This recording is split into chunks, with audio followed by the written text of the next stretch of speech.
Hello and welcome to Collection Speed Dating at Fort Ticonderoga. I am Matthew Keagle, the curator, and I'm down here in our Great Wars exhibit new for 2018. And you may be thinking to yourselves, Matt, what are you doing with these weapons? They don't look like they're from the 18th century. And well, these are decidedly not. However, some of these are. Our exhibit, Great Wars, Ticonderoga and World War I, seeks to explore the connections of the First World War to Ticonderoga and create parallels between this great conflict of the 20th century and an earlier great global conflict, the 7 Years' War in the 18th century.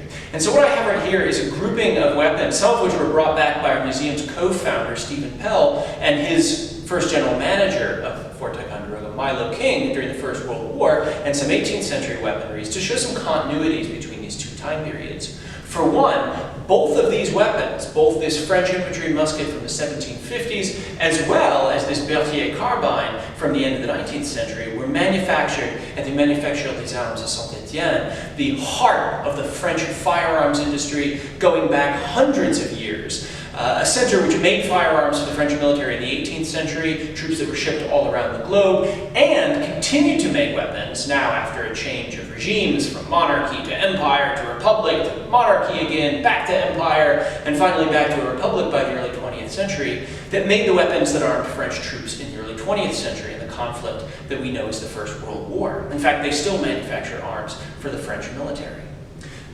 Furthermore, what's interesting about this particular weapon right here is that this is a carbine developed in the 1890s with no provision to mount a bayonet, something that was unnecessary for most mounted troops. These weapons, though, although they were designed for a somewhat out-of-date species of soldier, that is the cavalry, found new life in World War I in the trench systems of the 18th century. These carbines, though, had developed in many ways in the 18th century, when the use of the flintlock ammunition system allowed soldiers on horseback to carry a firearm like this. Echoes of the past meeting us all the way into the modern world.